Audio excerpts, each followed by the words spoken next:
True wilderness is hard to come by, unless you head to Swedish Lapland. In February, Paul and David were skiing, sort of, across this vast landscape covered in more than a metre of snow and minus 30 degrees. With just weeks before the snow returns, we're back. Not for capercaillie this time, but moose. From mid-Septemberish to mid-Octoberish, it's the moose rut. Some choose to hunt them with standing dogs. Others have spent years honing their skills and their nasal passages to produce moose mood music to draw them in from miles around. So a word about young Robert. That environment is his special place, isn't it? Yeah, it's his passion, it's his yoga, I think with terminology earlier on. It's his, yeah, he can get away from his day-to-day job and come out into the wilderness and be at one with nature, basically. Same as what we've been doing. Field's empty. Might well be. Yeah. Before we even think about hunting one, Paul needs his rifle. This time, it isn't the Swedish border force who gets in the way of his Sako 90 arriving on time. It's the airline. Thankfully, it turns up in time for our second outing. So just for everybody. Well, this time I got the paperwork right and I got it imported correctly, but then lost it between the two flights. So it wasn't our fault this time. No. But we got it back, ready for this evening. So All good then. happy days. All right, I'll leave you gents to it then. Thanks, Lars. Now we'll concentrate. The first had been a practice run, thank goodness, with Robert laying down the law. Moose have incredible hearing, so he deems some clothing too noisy, fruit bar wrappers too crunchy, camera shutters too clicky, and then there's zip etiquette. There's a few ways.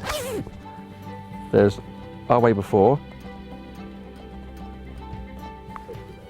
and then there's pulling and extending it. So rather than, yeah, sling swivels. That noise. So we took them off every time because if you lift it up and you got that rattling, you got no moose coming in or moose running away. Every stand requires a small fire. The smoke masks our scent. A moose can come from any direction as Robert's calls carry for miles, and they tend to come around on the wind. So this is kind of a carpet that you use in a toilet. Lino. Yeah. Lino, yeah. It's It's quite good because it's waterproof. Yeah. Good thinking. But it's not that nice. No. It would be nice to have it like kind of birch. Yeah, traditional, but this obviously works.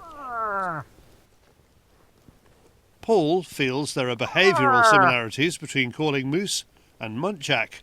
It's in a total different scale because you've got something that's like around 10 kilos to something that's around 500 kilos. And obviously something that's 10 kilos travels maybe 80 metres on a call, and something that's 500 kilos coming 3k, I think he was talking about. So, and then a time factor as well. So, if we're going squeak and it would take, a long time for a muntjac call. I think it's probably 15 minutes, 20 minutes. That'd be a long time to wait and call in a certain area before I move on again. And whereas this, we're staying 3 hours, 4 hours was it? Putting out some big blasting calls and then gently reducing it, and then different male and female and interaction, and listening for that twig break, and it's great learning curve. Great to see again a different way of hunting. The passion of somebody got so he's so patient. He is super. Robert is so patient. You might not choose to use a 300 Win Mag on a munty, but that's what Paul has chosen for moose. The Sako blade bullets are home-loaded and should pack a serious punch. They certainly sound punchy when he checks zero at a local range. These are the Powerhead blades. There's actually no bullet data on setting it up for 300 Win Mag, so the guy that I used to do a lot of my reloading, we had to sit down and work out what load was going to make them work for this. Grouped really well. I've got about inch high at 100. Yeah, no problem. Well, it dropped the moose, didn't it, on the Finnish Sako trip last year on the spot. another 308 with 160 grain power plant, so should be, yeah.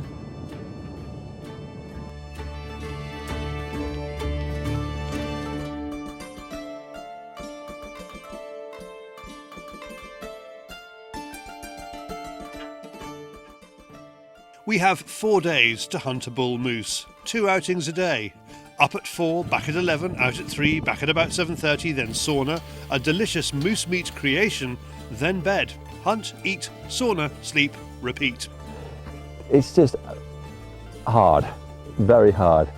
Get up at 4, you're marching out, 3k say roughly, out to the middle of the marsh in pitch black, and you can go from anything from this much water to this much water, you know, 4 foot, as I found out today.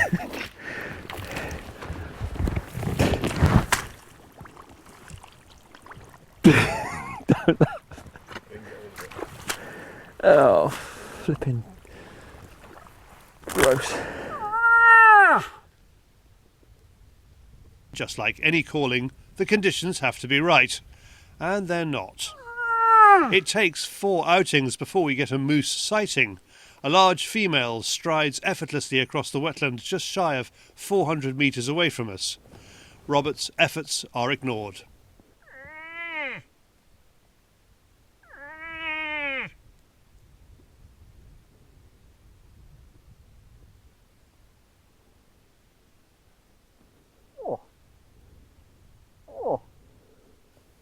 She has ideas of her own as we hear a faint reaction to Robert's call in the forest she's heading for. And that's where we plan to set up in the morning.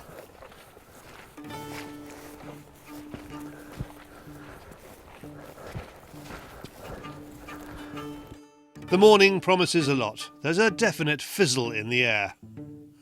Patience is key, but sometimes the weight gets the better of you. Paul offers up a Jeff Garrett impression using some hanging moss. Now I'm off pigeon shooting. Jeff Garrett. Uncanny. Then through the mist, there's movement. Robert tells Paul to head to the edge of the trees.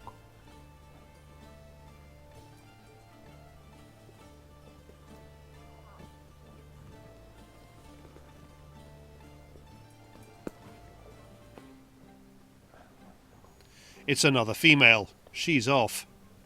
Even though Robert is calling his heart out, the conditions are not rut-friendly.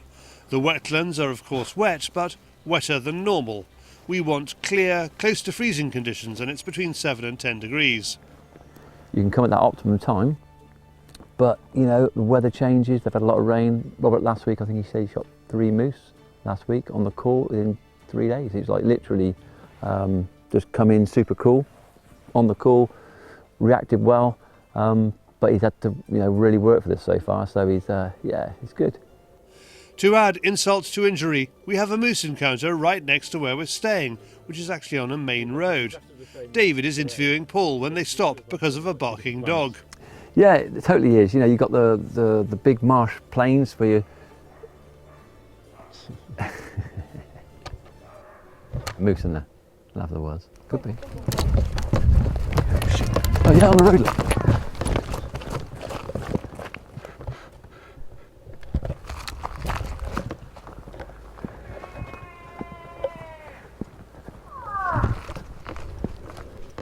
So you broke off our interview then? We heard the dog was interrupting you. Yeah, and he's actually on a bull moose. I went down to the road, and he just sounded exactly the same as it was last year when we were on that other moose. And I walked back away, and next minute, Lars and Robert come running out and said, quick, quick, he's coming out coming across the road just below us. Big bull moose. I didn't really get this shot of it. Ah, shame. Our last outing is full of optimism. The guys feel they've earned it.